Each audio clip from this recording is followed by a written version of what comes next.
This is 365 Sports, powered by Sikkim365.com. Welcome to the Triple Option. Here's your host, Paul Catalina. Welcome in, Stephen Simcox alongside. And Stephen, it's March Madness. It is. Which I thought was always a moniker for something that was just really fun. But actually this year, I think we're dealing with actual madness. Like, people are losing their minds. And we'll start right off the bat. We're not even going to do pleasantries to start this. Okay, I love it. But we'll get into that later on. Sure, you know, I know who you are, Paul. Yeah. We're friends. We've been friends for a while. So this is a quote from Tom Izzo in which he was asked, with a straight face, he said this, by the way, the morning after the University of Virginia, a national championship of just 5 short years ago, scored 14 points in the half of the first 4 games. They were playing on a peach basket. Like, I half expected somebody to get up on a ladder and take it out every time they scored. Tom Izzo says auto bids for mid-majors has got to be looked at seriously because while everybody likes the upsets in the first round, I'm not sure if that's true as it goes on. This is a man who is a Hall of Famer. Mm-hmm. I'm going to give you his credentials right now. He's a national championship coach. He's been to multiple Final Fours, multiple Sweet 16s, multiple Elite Eights. His resume is not in question. Although he has not, nor has his conference, won a national championship in 24 years. Long time. A very long time. As a matter of fact, 24 years ago, I was but a college student. Saying, oh, look, Mateen Cleaves, what do you know? 24 years ago, you Is that what you said? Is that what you quoted? Is that what you quote? Mateen Cleaves, what do you know? Yeah. I was 6. How old were you, Garrett? I'm trying to do the math in my head. I don't know. I was young. Yeah. He was in high school probably, right? Probably. Yeah, I'm 39. I don't know. I'm going to do the math. Yeah. So you're like 15 years old? Yeah. I have a very vague memory of Mateen Cleaves. Yeah. Garrett. I remember that team. They were fun as hell. Garrett had just seen his first electric light bulb in Oglesby. Yes. Bro, I'm telling you. The lanterns, it's real. Put the candles away, Ma. Yeah. I've heard they also have these things, the flushing toilets inside. Don't.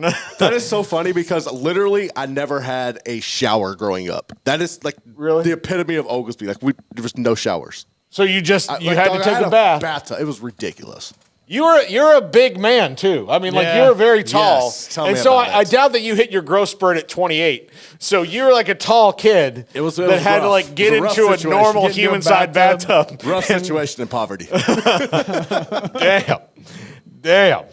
So, but Virginia just scored 14 points in a half against Colorado State, who is a mid-major.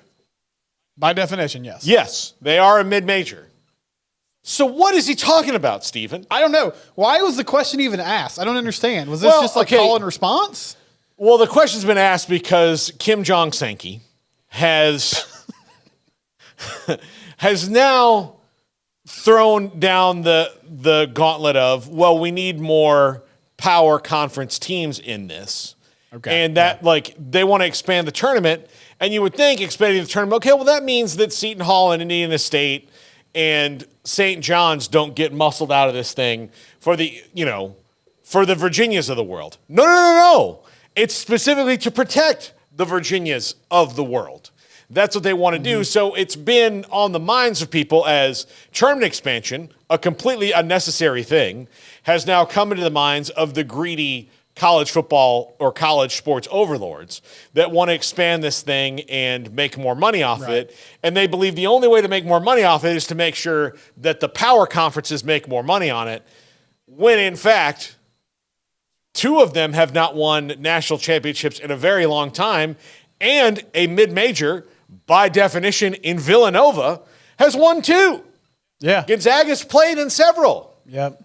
What are we talking about here? Yeah, it doesn't make any sense. Even if Tom is talking about, the auto bids and like the 15 and 16 seeds, we've seen in the past decade. We watched Florida Gulf Coast make a deep run.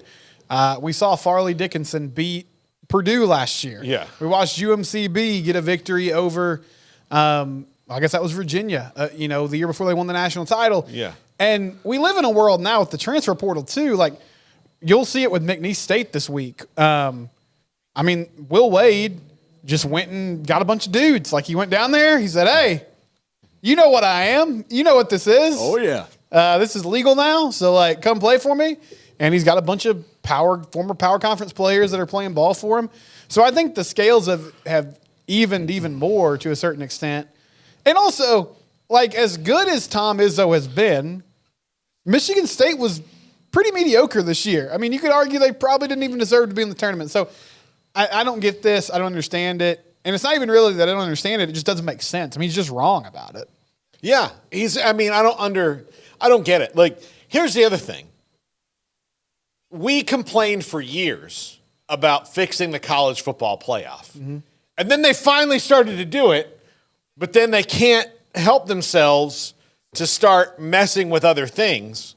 And the reason we were complaining about the college football postseason is because the college basketball season is perfect. Yeah. It is the best steakhouse you've ever been to. Like, they just keep bringing out, it's one of these things where you get just a tasting menu of different things. And you're like, oh, thank you, Jeffrey. This was magical. And they're like, yes, this cow was raised in total darkness. The meat is so tender, you can slice it with a tear. And all these things. These potatoes were grown in soil that has never been touched by human hands. all those things. And then you have this perfect thing that they have right now. Yeah. And, like, I'm not even nuts about 68, but now that they've kind of changed the playing games to where it is not just all the 16 seeds, that I enjoy more, because then you got, like, maybe some higher stakes in the line and some teams that people maybe know more about or do come from the power conferences and make them play their way in. And it's still few enough of teams that, like, you don't have to watch the Dayton games. Yeah. It's like you can not really pay attention Tuesday, Wednesday. You're still fine when you sit down on Thursday at noon to take in all these games. You're not going to miss anything. But you're right. It is perfect. And every other sport's figured this out. Basketball's done a great job of it, though.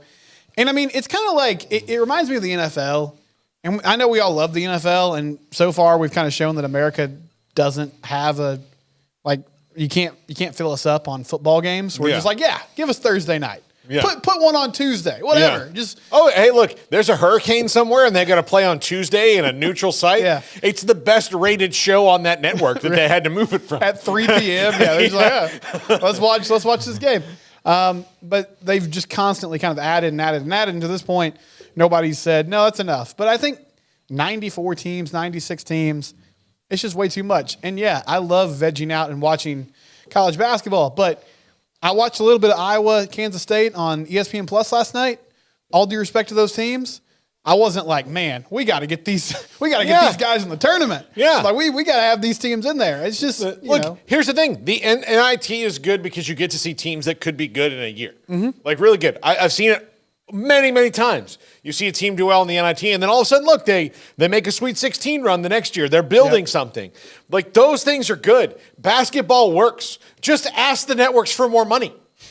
Like, just tell them, like, hey, this is really awesome, and the entire populace of sports fans loves it.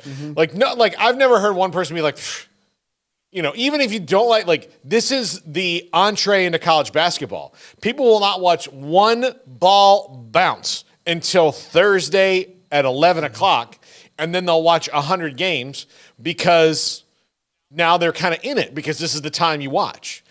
Well, and Tom doesn't even really hit on the part of the mid-major situation that's really the dumbest part of it. For the one-bid leagues, the tournament's all that matters. Like, you can have an amazing regular season, and then, I mean, it's like this to a certain degree for everybody. The postseason determines your year, but then it's like, okay, now we're going to all put you in one place for 3 days, and whoever wins gets to move on, and the loser their season's probably over. They go to the NIT or CBI or whatever. But, I mean, the auto bids are kind of unfair for the one-bid leagues. Now, usually it kind of works out. But they've shown time and time again they can compete. I just don't even understand, like, where he's coming from with this. No. And, like, again, this is coming from a guy who is likely, they play Mississippi State. So, and then they played North Carolina. So he's probably not going to be there. Like, yeah, he's not going to be there long. no, like he's got a maximum 5-day trip. He's making a weekend trip to Charlotte. Yeah, that's where he is. So you don't have to like. He's going to get some Bojangles and get on the next plane out there. Yeah. That's the treat for the team. All the biscuits you can throw down. Airport Bojangles. Can't get this in East Lansing. Yeah, airport. You know, I have this weird thing that you bring that up of going to the airport versions of good restaurants just to see like how like what they have to take out of the process to make it an airport. You know, like I've seen tons of people like when I go to the Austin airport, and I never do this, but like there's a Salt Lick barbecue in the Austin airport, and Salt Lick is great. It's fantastic. I love Salt Lick, but I'm not going to go there because I know that like there's no way that there's a meat smoker on the premises. Like especially not the one that the one at the Salt Lick is really unique. Like it's one of the more different ones in Texas. They use a different technique than everybody else, which is why their meat tastes a little bit different. It's, you know, again, as a connoisseur of these kind of things, I guarantee you that at Austin Bergstrom International Airport, nobody's like, all right, well, we're going to have all the gates this way, all right? And then the restaurants will be over here, but particularly in the middle of the Salt Lick, we're going to have an open flame smoke pit. So we're going to do that. So, you know, we went to Hattie B's in the airport in Nashville when we were leaving, and it was like, I mean, it was hot chicken. It was fine, but yeah, it wasn't. It was fine, but it wasn't. When I was in Orlando, Or maybe party foul, but either way, yeah. When I was in Orlando, the one thing everybody told me about the Orlando airport was make sure you get there super early. It's a mall. Yes, and they were like, make sure you get there super early because security's kind of a mess. So I got there really early, and I got done, and it's like 7:30 in the morning, and my flight didn't leave until 9. So I got plenty of time. Yeah. I got through. It was fine. And I'm standing there, I'm like, all right, what do I want to eat? And then I saw that Chipotle was open at 7:30 a.m. And I was like, oh, wow, this is probably the only time in my life that I can get this food at this time of day. And it was pretty good. I mean, I wouldn't normally eat it for breakfast, but it was all right. Yeah, but it's not what you're used to. It's not what you're used to. I don't understand. But yes, airport Bojangles, that's their prize that they're going to get. No, and like I don't understand the attack. I mean, I do. It's about money. And this is across the American landscape. There's an attack on the consumer. And it's weird that nobody understands. And I say maybe I'm like in a fresh like tizzy because I just had to renegotiate my DirecTV bill. How'd you do? I did okay. Here's the thing I don't like is now I have to make concessions. Like, no, I've been a customer of yours for like 20 years. Yeah, and you guys are dying. Yeah, you guys I should be able to be like, you know what? I'm not even going to watch them, but give me all the naked channels. You owe me. Do those even still exist? I don't know. I don't know. Probably. Yeah. You know what? I don't want to have to like when I asked them like, hey, I have had the same equipment for a while, and they're like, yeah, you'll have to pay a fee for that. And I was like, no. Like, if you have better equipment, then you should give it to me as a longtime customer. Yeah. I shouldn't have to like go, all right, well, I just saved a whole bunch of money, but now you're going to get it right back from me? No. And so I do think this is the first step in me going to YouTube TV. The only person I have to convince is the person who makes all the decisions in my house, and that person is not me. Good luck. So shocking development. Again, I'm the assistant manager. I don't. If you have real questions, I'll have to get the boss. I'm just a go-between. Yeah. Hold on one second, babe. That's where I am. The other day, somebody texted me and was like, "Hey, do you want to join my like round by round pick'em? $20 buy-in just to pick NCAA tournament games round by round." I'm like, sure. Let me just check with my wife. And they were like, you have to check with your wife to spend $20? I was like, well, I mean, if I'm technically gambling, then yeah, I kind of do. Like, if it was like a football for my son, that's not a call I have to make. But here's where it gets sticky, is that it's only $20. Yeah. Right. It's one trip to the ATM. Right. Like not even an expensive one. It's the least amount of money you can get out of an ATM now. So it doesn't seem like that big of a deal. But if you came to her and were like, hey, I won $300, she'd be like, how? And you went, oh, I spent $20 and I won this pool. And you're like, how often do you do that? How many $20 have you lost just off to nowhere? Have you made at least that $300 back? And you're like, I will get back to you on that. I have not kept track over the years. So it's also that idea of I'm in a better situation now than I used to be.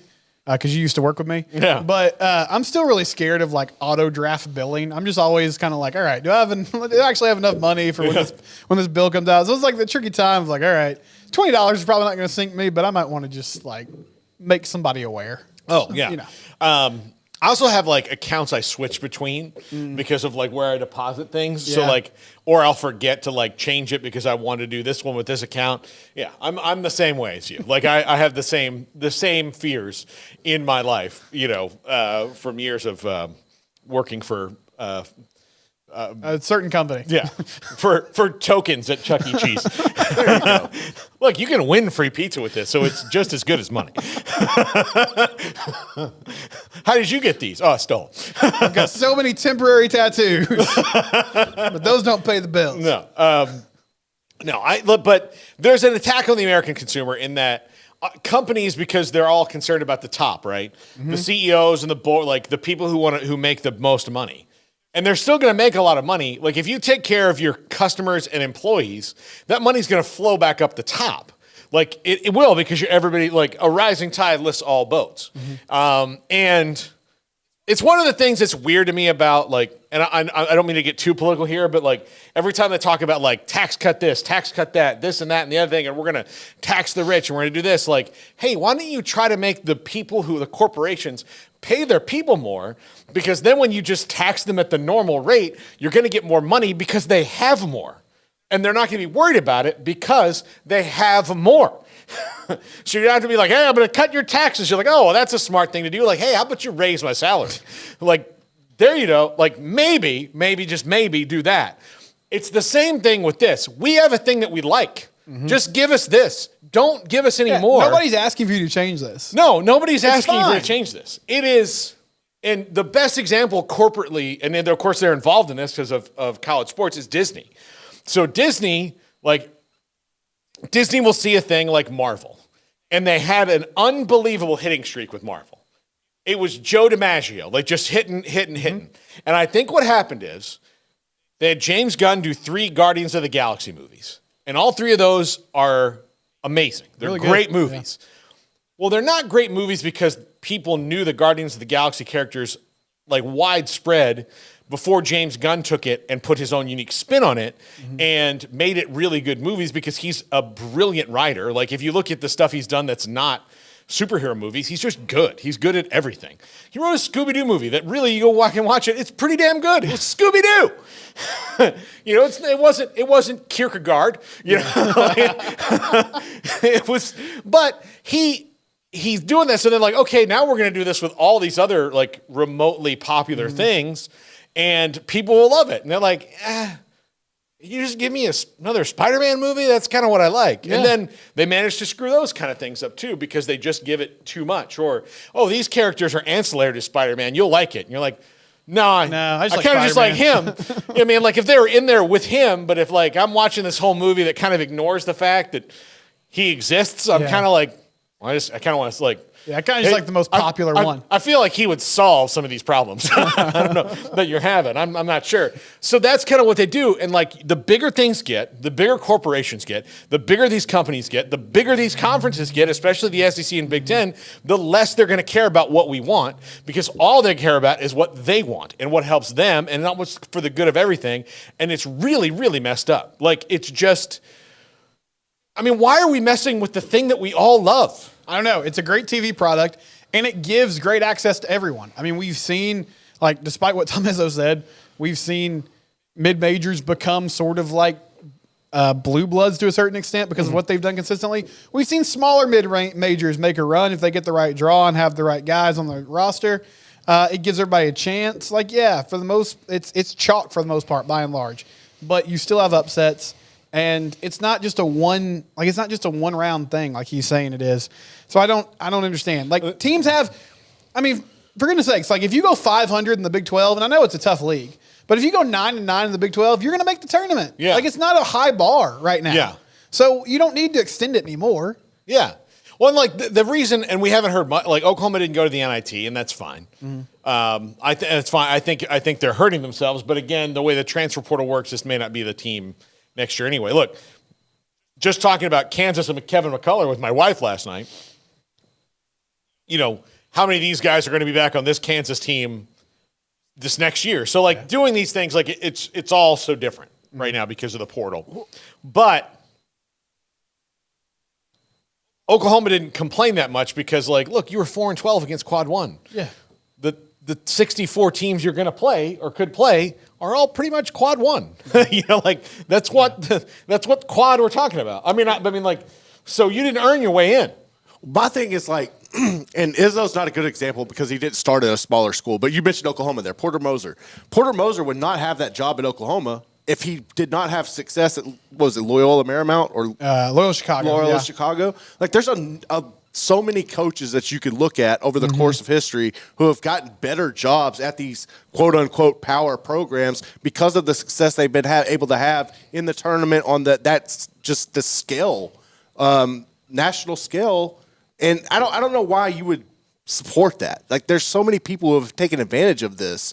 It makes no sense to me. Yeah, and I don't understand the idea of, like, play them on the field or on the court. And, yeah, you'll probably beat those teams. Right. But, like, there's no harm in playing them.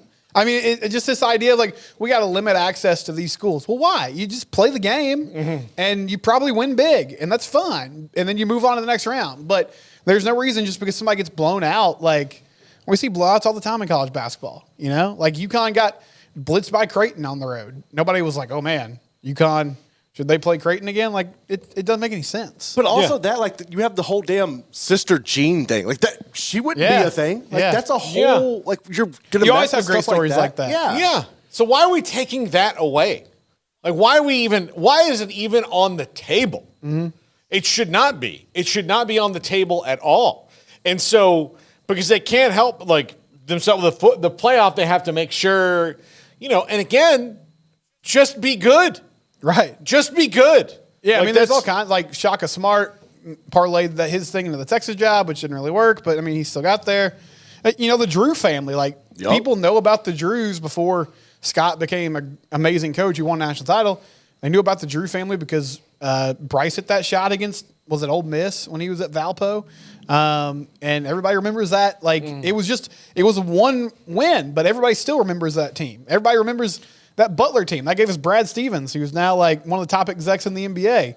I mean, I still remember that national title game where Gordon Hayward almost hit a shot. Do you know who was one of the assistant coaches for Colorado State last night? Ali Faroukmanesh. Oh, yeah. From Northern Iowa. Do you know how the only thing I know about Northern Iowa is Ali Faroukmanesh? You know? Yeah, like, that's a great game. Again, like, these are... Like, these are iconic moments. These are iconic moments that you're going to be like, I would rather see a game that you've seen all year. And, like, part of the thing that makes it so dramatic is if you're a Big 12 team and you have fought through, like, look, the drama with Kansas and Samford this week is elevated with Kevin McCullough not playing and the fact that Samford bombs threes, Kansas doesn't bomb threes. Now, personally, I think Kansas is still going to win that game. But the fact that you're even talking about the Kansas Jayhawks and Bill Self, 2 years removed from a national title, perhaps getting bounced by a 13 seed in round one before the game even starts is why this tournament is so intriguing. Yeah. Like, normally in other things, like, there's not a comp in football for that. We can't really do that because of the way football works. So that's why we love it. And that's, like, it's just so messed up that they're even talking about that. Yeah, I mean, it's a unique tournament in that obviously we remember the champions, like we remember great teams. But like Garrett said, I mean, when people talk about March Madness, like the first thing that comes to mind is usually great upsets. And maybe it's just a team that only went 1 or 2 rounds deep, but it still sticks in people's mind because that Thursday through Sunday, when everybody's glued to their TV, that's what you want. I mean, like, you want to see the stories. You want to be like, hey, I had no idea George Mason had a good basketball program. Yeah. I didn't know about these players, and they turned out to be big storylines throughout the tournament. Yeah. St. Peter's, just a couple years ago. Yep. The actual Final Four last year. I mean, a year ago. The actual Final Four from a year ago. Yep. This isn't something that we talk about happen like, well, the one time back in 78. No. In 2023, the Final Four was a blue blood and 3 non-blue bloods. And it's technically a mid-major in UConn. I mean, not like by their history, but I mean by Power 5 standards. Yeah, absolutely. When we come back, the ACC feels like they're doing a death march right now. And we're going to trace that history back to a fateful decision made after Texas and Oklahoma, and someone who was smart enough not to jump in the boat, who was much maligned when he was the commissioner of the Big 12, and Bob Bowlesby. This is the Triple Option in 365 Sports. If your business is like most, you need things done quickly. But if you're still tying your critical applications together on multiple shared public networks, you've probably been feeling the slowdown. And that's no good for business. A private UPN fiber network can get you and your business moving at the speed of light. Whatever you need, we can build it. Internet, Metro Ethernet, Waves, dark fiber. We deliver custom private networks and are focused on business customers only. Our next generation 100% fiber optic infrastructure offers you low latency and ultra scalable bandwidth with speeds up to 100 gigabit to run your critical applications. Your connection won't be limiting your performance anymore. It's diverse and scalable, so it can grow and change as your business grows and changes.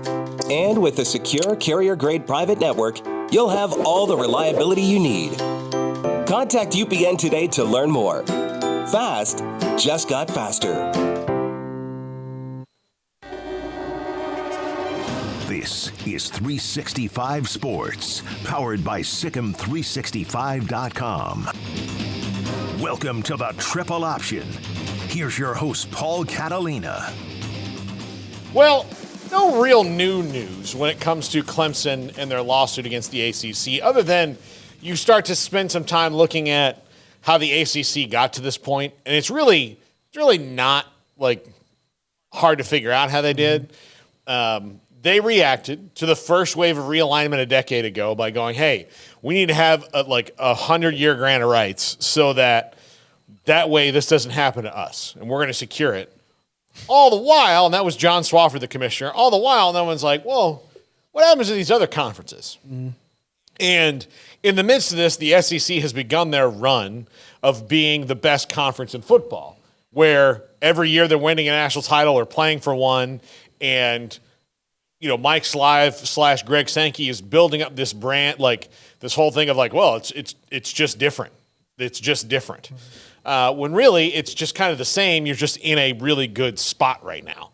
Because history cycles through and things change, but it's allowed them to make the moves that they have. And while the Big Ten does not even have close to what the SEC does, they're like, well, we're just so many people have gone to schools in this conference, and we have so much alumni, and we have so many ratings because we have so many alumni that we have also earned that, even though they haven't at all. This is a conference that's built on the back of Ohio State and Michigan. That's what it is. Just like the ACC is a conference that's built on the back of Clemson and Florida State.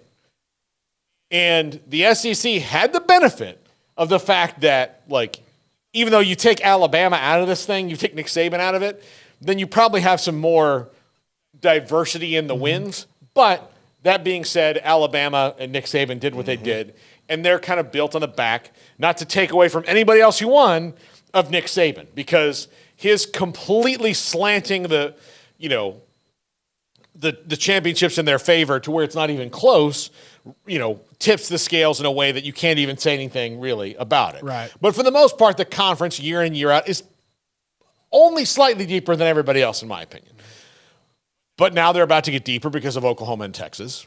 And so you have all this that's happening. The ACC made a bad decision in 2013. They then doubled down on it in 2016. when they renegotiated to get a television network, of which, I had an Amazon Fire Stick in like 2016. Like I've had one for a while. Mm-hmm. So this is not like new that like streaming's a thing. It was new. Like back then there weren't like 1,000 streaming services, but there were a couple, and you could see that like, hey, TV's going to change a little bit. Yeah. And the one guy who I think saw all this, and he's much maligned when he was the commissioner, and for many good reasons, was Bob Bowlesby. Because Bob Bowlesby's like, I don't know if we need a network if everything's about to change how people watch their stuff. There was an actors strike, right? Like even before that was all about like, hey, all this stuff that people are watching online, we're not getting royalties for. And they're like, oh, it's in your contract that we can do whatever we want. And they're like, yeah, we don't like that. We don't love that. We don't like that. Not our favorite thing. And so then, like, there's now a second strike that just went by because of it, and it's finally like been solved at least to a point where they're going to function again as an industry. So Bob Bowlesby saw that. The ACC did not. The SEC has a channel. The Big Ten has a channel. Pac-12. Oh, they've got this whole idea of networks. There's going to be several, depending on the region. And they have this whole big thing in San Francisco that we're not even going to ask about the rent for that building on. And nobody can get it. Yeah, nobody can get it. But and the Longhorn networks out there and all these, we have to have a network. We got to have a network. We don't have a network, nobody's going to watch us. And I mean, when you have good teams, people watch you. Right. You are, And so I don't think people are even watching the SEC network that much. Garrett, you're an SEC fan. Man. If there's an SEC football game on there, like if it's A&M, if A&M and Tennessee are playing on the SEC network, which they would never be, but I probably tune over there about a handful of times throughout the season, some throughout baseball, but it's not a go-to at all. No, I mean, so like I'm sure it's nice for the SEC, but it's not like it's not a necessity. Look, they're throwing. The SEC network doesn't even get like the 8th pick of the games that are available, or they get like the 8th pick. Yeah. As where, they're trying to push everything else to ESPN and ABC. Right. Like everything else in the SEC is pushed the higher tiers. And so they had to have a network. So they made this stupid deal. And now we're going to have a network forever. They gave ESPN every single drop of the power. And that was John Swofford. So Jim Phillips has taken over. And in that time, he's seen a lot of things happen. He saw Texas and Oklahoma leave. And in order to prevent any of that from happening again, he joined an alliance with the Pac-12 and the Big Ten. And then the Big Ten, in their alliance, took 2 teams from the Pac-12. RIP Pac-12. Just went and did it. And pushed off the playoff for a year.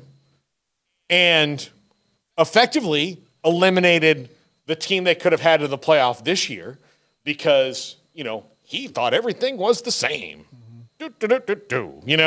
And so now he's driven the ACC ship well into the rocks because of the alliance, because of all these other things. And last week, Andy Staples, I said this yesterday, Andy Staples wrote a great column about it on On3 today. Basically, Clemson was waiting, and they knew this was going to happen, for the ACC to admit out loud that their product is less valuable than the Big Ten. They know that in their part of the world, the SEC argument's not going to work. Right. But the Big Ten argument will, because Clemson has far more value than most of the teams in the Big Ten, including the new ones, because of what they've done recently. None of those teams have won as recently as Clemson has. So they can go out there and say, hey, you're now admitting that the conference that we play in is not going to pay us the money that we believe we're worth because you believe we as a collective are worth less because you just signed this contract. Yeah. And so now, what are they supposed to do? I mean, look, I'm not in favor of the ACC breaking up. I want it to stick together. But what's the other option? This feels very Larry Scott, George Kliavkoff-esque of what is going on between John Swofford at first and now Jim Phillips taking over. It feels almost the same. No, it does. And I mean, it's funny to watch Florida State and Clemson just openly be upset about the relationship they're in. It's like it's not even in a joking way. Just actively be like, we don't like this and we want this to change, and we'll take great measures to do it. And I don't know how you pivot off this because, as you said, ESPN, like, that's locked in. So these schools aren't going to really get much on their own. And ESPN can also cancel this in 2027. Right. And if by 2027 those two schools are out, one would think they're going to cancel it. Mm-hmm. And they'll make SEC Network 2. Yeah, it almost just feels like how long will it take for the dominoes to fall? Because the thing about those conference networks, they sound good in theory, but it's all predicated on, as you said, like live sports. Okay, so if I can watch, I need to watch a football game there because my team's playing, or baseball or basketball, like my team is there a certain day. But it's not going to drive me to watch like original programming on those networks. So you're not getting the revenue you think you're going to get. And it doesn't really help from a branding perspective either. I mean, I'm sure people in ACC country know where it is and want to be part of it. Nobody else really needs to. But yeah, it does. I mean, if Florida State and Clemson, those are the two, it's USC and UCLA all over again. It's Texas and Oklahoma all over again. It's just the idea of, okay, when those plates shift, like when those two teams leave, when it happened to the Big 12 was able to backfill and kind of band together. I don't know what the option would be for the other ACC teams, Paul. I mean, it feels like they would just have to be like, all right, we're jumping ship to one of the three conferences that are left, and we just hope we land in the right spot. Yeah. No, it is. And look, we know, like, the conferences or the teams that don't support the lawsuits already, they've kind of, that's been out there. But here's the other thing the ACC did. They filed a lawsuit against Florida State without the approval of the rest of the league. Mm-hmm. So, like they knew, because part of the reason they don't want that is they don't want people raising hands going like, well, we kind of see what they're, we kind of see the point. Like, we kind of want to see where this goes. Like, because if they think they can make more money, they're not going to stand in the way of Florida State and Clemson. Yeah. Especially since there's probably divided factions across every school of, well, this is going to be the best for us. But there are some schools that are probably hella screwed in this. Boston College and Wake Forest jump out to me in that I don't know if anybody's calling them, as where schools like Pitt, Louisville, Georgia Tech, Virginia Tech, Syracuse, they'll get calls. SMU's probably screwed if this falls apart. Yeah, they are. Stanford and Cal, I don't really know what happens to them. Kind of depends on what they want to do and how motivated they are. Yeah, but, Stanford also has found itself in this world of NIL in a position where, sure, they probably can afford it, but, like, you already have this gigantic, Is this where we want to commit resources? And or we call, like, you can only recruit smart kids anyway. Yes, and then who are you calling? I mean, there's plenty of people that have money. Yeah. But how many of them are former athletes? And how many of them care about, the football team and what they're doing? And you have to make sure that every smart kid, like, that's good enough to go to Stanford kind of goes there so you have that depth and doesn't want to go anywhere else. Because there's plenty of kids that could very well go to Stanford that go to Texas or A&M or Florida or wherever, right? Because they're just like, well, I don't really want to go there. Yeah. I can get a degree here. I can play.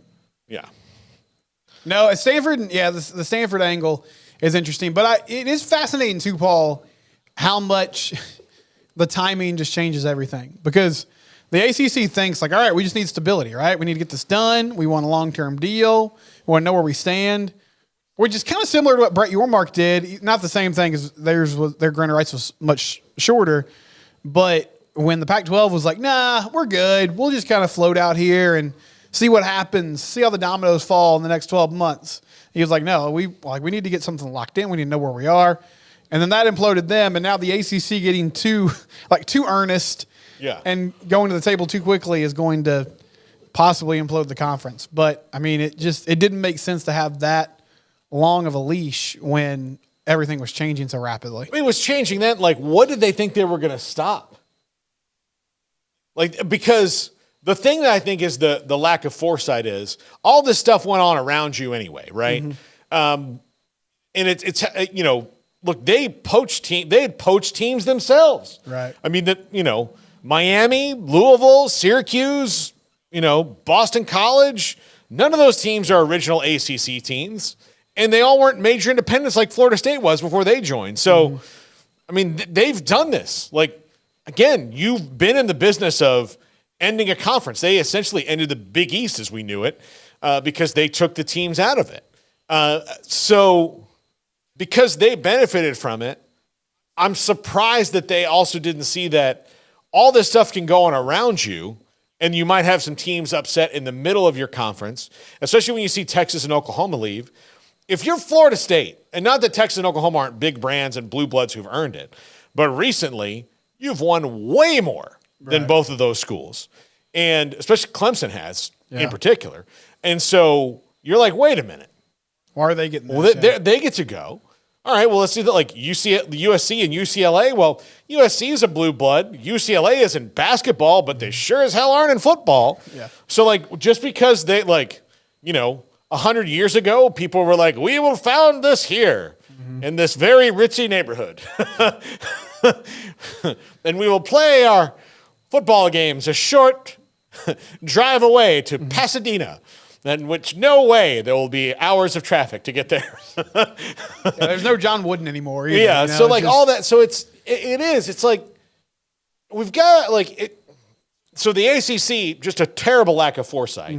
And also, if you had some flexibility in the deal that you made, you may not be in this position at all, where it's like, hey, can we go back to the negotiating table? ESPN's like, no. Yeah, we got to revisit this. And, it feels like you always have to have that ability. If the ACC kind of ends up falling apart, like, what does that do for Notre Dame? I mean, obviously they're playing all their ancillary sports there. Honestly, I think it just means they park their sports somewhere else. Yeah. And I do think this. I think that place would be the Big 12. And here's why. Because the Big 12 would need them more than the Big 10 would. So they could throw their weight around a little bit more in the Big 12 because that's what their benefit is in the ACC right now. Like, they don't have any, like, they don't get football money.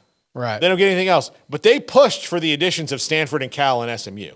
They were very influential in that, where other teams were voting against it because they didn't want to dilute the pot anymore, even if you're giving them partial shares. Why would Notre Dame do that? What's Notre Dame's benefit? Because Notre Dame knows that if the ACC falls apart, then they've got to move. They've got to do some things, and they need a place where Notre Dame can be more in control. Is Notre Dame going to go into a conference with Texas and Ohio, or Texas and Alabama and Georgia and these schools that have like a ton of weight behind them? Or they're going to go into Ohio State and Michigan State and Penn State and Nebraska, where there's people that can, maybe, elbow with them influence-wise? Or can they go to the Big 12 and just be like, oh, there's other private schools here, but we're the biggest one, and, we'll make the same deal with you we made with the ACC on scheduling. We'll play 5 games a year. You can have all of their stuff, and you can come here to Indiana. And the Big 12 would be like, okay. Would they, though? Like, I do. If you just got rid of all of the ego and somebody throwing their weight around, I understand it's Notre Dame, but like, why would you want that to disrupt it? I guess, that's a good point. Yeah, you have no other option. Because that's why they're independent, because they get to do what they want, and they get to say what they want. Jack Swarbrick and now the incoming athletic director have as much power as any of the other commissioners do, if not more. Oh, yeah, more. Jack probably. Swarbrick clearly has more than Jim Phillips because he just told Jim Phillips what to do. True. So he can't walk in and tell Sankey, like, hey, here's what we're going to do. No. He can't walk. I mean, and look, he probably can't do that as much with Brett Yormark, but the other thing is that I don't know if Brett Yormark's going to be at the Big 12 forever. Like Greg Sankey's going to be at the SEC forever.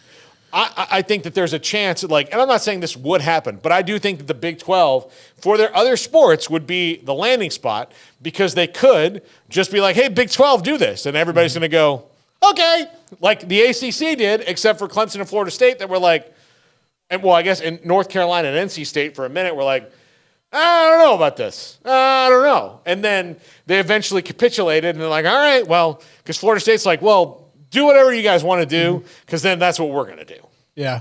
Well, and from a football perspective, for the Big 12 schools, it could be big because I think, like as silly as it is, you're losing some marquee games with Texas and OU. And Notre Dame's, I mean, yeah, they kind of make their own schedule, and so they're guaranteed like 8 to 9 wins a year.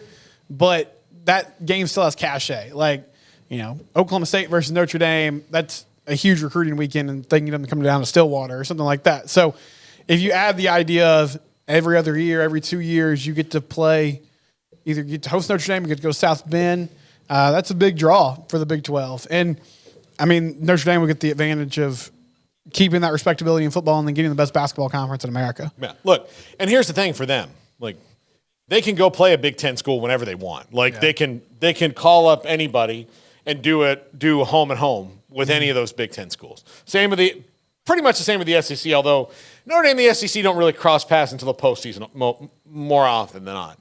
But they are playing A&M this year. They're playing A&M this year. But, like, they don't – and that's just because Notre Dame and A&M have kind of a history going back to the 80s with each other. Like, there's just a bit of a – like, Cotton Bowls and things like that. There's a bit of a history there. I hired Bob Davie from there. But anyway, there's all these, like – if Notre Dame's going to play Wake Forest or Iowa State, like, does that change their schedule all that much? No, right? They're still going to get the same rating if they play Georgia Tech or they play Texas Tech. It's the same. Yeah. Peacock ratings will be the same. I mean, it's the same, right? I mean, same. So there's nothing like for them. And I just think because Notre Dame likes having control, and it's because they're run by the Catholic Church, who likes having control. Take it from me. I know. It's not going to be a thing where they're going to be like, oh, let's just join. Like, there's no interest in them because if there was, they'd already be in the Big Ten, right? They'd already be in the Big Ten. They'd already be like, okay, we're here. We're joining these powers together. Yeah, let's hold hands. Let's do this and smash all the would-be, mini people who come up to here. I just think that that's where they would go. Like, that's all they'd have to do is find a place to park their other sports. No, it's an interesting theory. I mean, it does make some sense in the fact that it'd be very low commitment for them, and they could have a huge seat at the table. I mean, they would be the biggest brand name in the league. Yeah.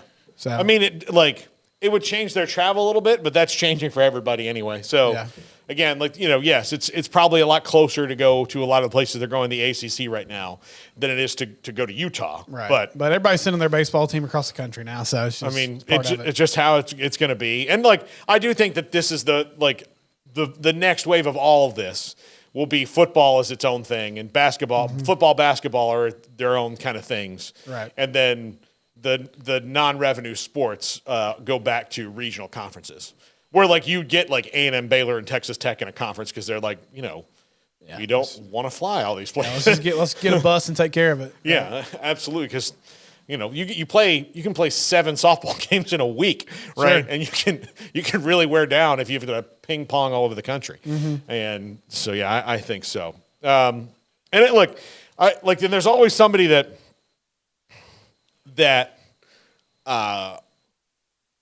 gets screwed in all this, and it's going to be the ACC teams that are just essentially going to be mid-majors, right? That's just what they're going to be. Yeah, what happens to Georgia Tech?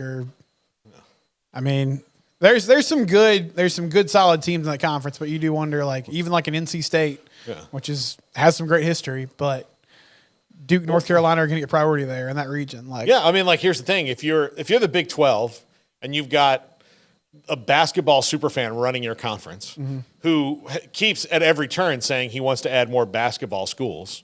And the only UConn is only because of basketball. Nothing else do they want. Gonzaga would only because of basketball. Or you could add Duke. Yeah. And UNC. You're not probably going to add UNC, but you can add Duke and you can add Pitt and you can add Louisville and and then take your pick of somebody else. Maybe it's Syracuse, maybe it is NC State, but there's not going to be 28 spots for everybody in every league, right? There's not that many to go. There's got to be a cutoff line. Yeah, there's going to be a cutoff line because again, the whole point of this is we don't want to share the money with you because we don't think you deserve it. you are less than us. And you don't deserve it, even though they're not. I mean, there's only a short time of metric to show that it's popular. Right. And I think, all it's going to take, I mean, seriously, would be, if it's the SEC making a few bad coaching hires when their coaches retire, and then you're like, oh, well, I guess they are human. Yeah. I think people have completely forgotten how middle of the road Alabama was between Gene Stallings and Nick Saban, which was not a short amount of time. It was 15 years. Well, and Kirby completely changed it, but like when Georgia fired Mark Richt, the narrative was, well, are they going to do better than can Georgia do better than 9-3 or 8-4 every season? Yeah. People just didn't think that was possible. Yeah, absolutely. We're not going to take a break here. We'll just talk about this last thing.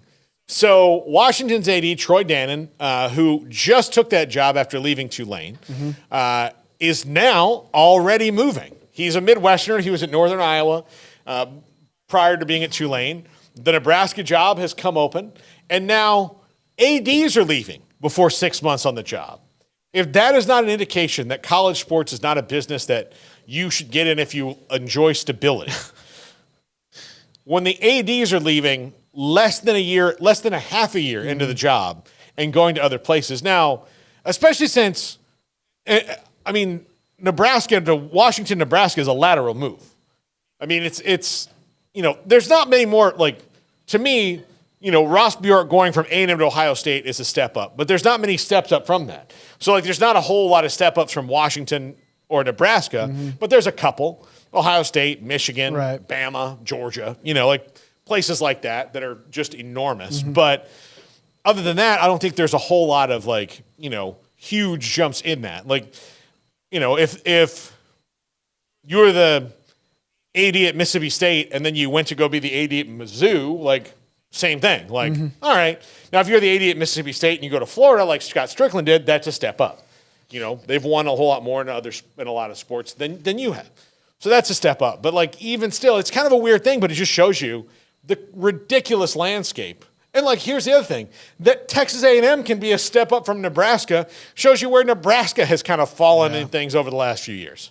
No, it doesn't make a ton of sense. I mean, I can't really begrudge people for it because everybody does it. Everybody's looking for new opportunities. But it does feel like at every level of college athletics now, everyone is just a mercenary, which, to a certain extent, that's true. These are just jobs for these people, as much as they like to say, I love school X, this is home, all the buzzwords that we like to use. I think it is to a certain extent, but there's still the idea of, can I get better career opportunities? But this is an odd move to me. Nebraska has the cachet, but Washington is making this move to the Big Ten. As you said, Paul, he hasn't been there long. This is a pretty tumultuous time for them, and he's just going to get up and leave. It's bizarre. And as you said, he's staying in the conference, which maybe those two schools won't cross paths a ton because the Big Ten will kind of keep things regional. But, you're going to see your colleagues from time to time, provided they don't move with you. And those have to be awkward encounters when you basically just had a cup of coffee and then said, all right, peace. And ADs are so involved now in NIL fundraising to a certain extent and projects and all these special things across the school. It's just pretty crazy that someone would leave that quickly, especially from a major job like that, like Washington. Yeah. It's so strange. And, Trev Albert's going to A&M. Of course, both the men's and women's basketball teams of either school play each other in the first round. Yeah. As if somebody in that room was like, you know what? Let's really make let's create the Trev Albert Bowl. Let's make him feel super awkward. Hey guys, how's the office? Yeah. So Frank, how's those kids? Frank, that's just Frank. It's a bit Frank does with me. He just doesn't talk to me when I talk to him directly. They're no. I left on great terms. Everybody's no. Let me call Matt Rule right now. I'll tell you right now. Look, I'll FaceTime him. He's probably at practice. Maybe recruiting. Yeah, he's probably busy. He'll get back to me. Just I'll conference you in when he does. So, they're just awkward. It's going to be super awkward. Probably not for. He doesn't. Mm-hmm. He knew it was going to happen. Although, to have to go there and then everybody be like, "Oh, hey, we just broke up a week ago." so you're here and I'm here and like, You guys changed my office up yet? yeah, your stuff's still kind of in there, and can you just send somebody by to get it so we don't have to do this again? I don't, that's that is the weird, Gary, you've been with the same woman for a very long time. Yep. Over half my life. Yeah. Steven, you too. Yeah. I can tell you I have the litany of breakups to where there are things where you're like, oh, I would look in something in my car and be like, oh, I hope that's not something she wants, because Yeah, I don't want to make that phone call. hey, this little thing that doesn't cost any money, but you were using, do you want this, or can I just leave it in your mailbox? Or Man, one tough thing too about where we live, it's not exactly a place where you can really ghost somebody super effectively, because I've tried. Back in my single days, there were a few times where I would go on one Tinder date with somebody, and I felt like, you know what, I don't really feel the need to have a long explanation about this. We went on one date, it was fine, it wasn't horrible. I'm not feeling it. I think I can just move on. Yeah. By gosh, if I didn't run into that person at McAllister's 2 days later. Oh, it's happened to me. Yeah, it just happens where it's happened to me enough to also where I'll walk past somebody and you say hello to someone because you know them, and then you realize you remember where you know them from, and I'll be with my wife. She'll be like, "Who's that?" Don't worry about it. One of my mortal enemies, babe. No. She's gonna say that we went on one date to a Mexican restaurant, and I didn't call her back because she was boring. And how do you say oh, I was just wretchedly bored on this date. It's not. I'm sure you're a great person, but your personality does not match mine at all, and I feel like. Yeah, that's an awkward conversation. There's no need to. If I had to spend $38 more on you, I would just. 3 margaritas, really, on one date? Oh, you got an app and a Zert? Okay. Yeah. Didn't even ask if I wanted, just said. Yeah, were those shareable, or was that just a solo endeavor? Oh, you're going to get the churros, are you? Are you? I don't think we talked about this. Yeah, it's hard, man. You don't like running into those people. No, it is. There's nothing to say. It is very weird. Yeah, so that's what Trev Alberts is going to have to do. Do you think he's going to go to both, or do you think he's just going to just stay to one and be like, oh, I couldn't make it to the other? Probably pick one. What if because a lot of 80s they have a jet, so they just go. Yeah, they just go to both. Nebraska's not hosting the women's. No, I don't think so. Yeah. Okay. Yeah, I don't know. That might be the move. Yeah, just go to the men's game and hope for the best. Yeah. Or just skip it and go to football practice. Yeah, I really have to work with Elko. Yeah, I got to get Elko. I really got to get on the same page with him. Me and Elko are talking defense. Yeah. That's really why I made the move. Matt never wanted me involved in the X's and O's. Yeah. So. No. For Nebraska, getting somebody who understands the history there is really important. I think Troy Dannon is probably a really good hire, but he did one thing. He did 2 things. He hired the new football coach, and he fired the old basketball coach. Left before they even hired the new basketball coach. So, Dave Softy Mahler, friend of the show, who's the greatest guest you can get. Everybody loves it when we have Softy on.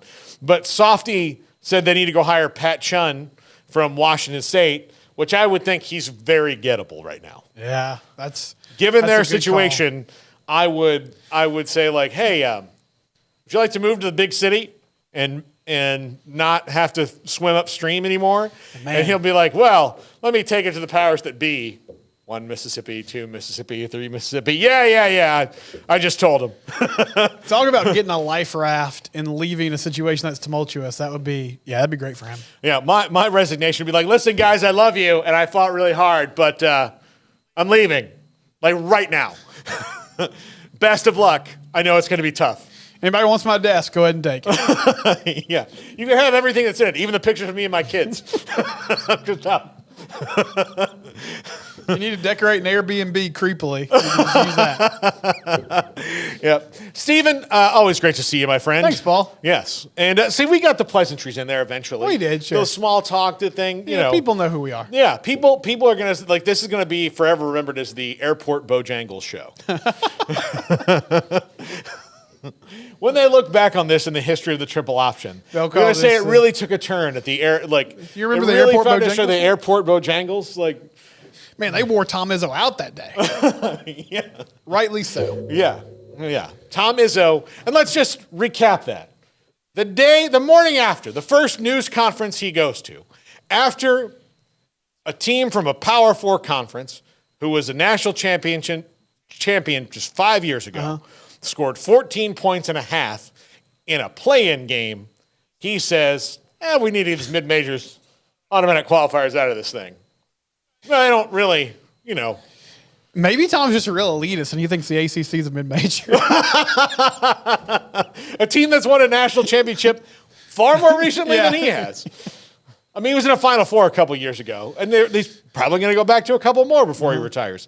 Not saying that he won't, but, you know. Bad take, Tom. Leave the takes to somebody else. Yeah, absolutely. Just, you know.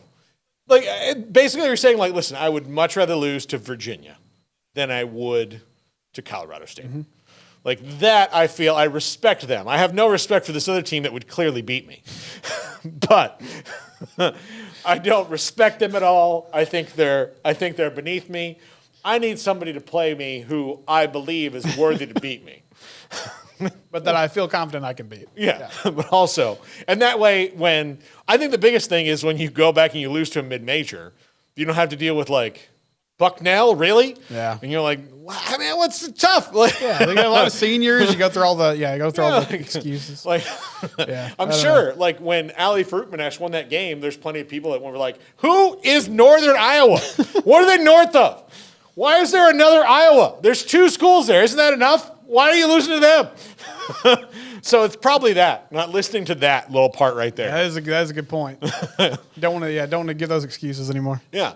Like, all I know is they have the first presidential primary and they make crap out of butter and corn. What are we doing? They don't score touchdowns there in football. What are we talking about here? All right, that's going to do it for us on the show today. Chris Vanini of The Athletic, college basketball analytics expert Ryan Hammer, Tweety Carter, Baylor assistant coach, and Tim Brando joins the show today. I'm going to try to get him to defend his person he's defended before, and Greg Sankey, on this tournament expansion thing, because I do think he and Tim will disagree on that. I'm pretty sure they will. I think they will. Yeah. I think they will. I'm curious to see Brando's take on it, as I'm curious to see Brando's take on a great many things. This is 365 Sports. If your business is like most, you need things done quickly. But if you're still tying your critical applications together on multiple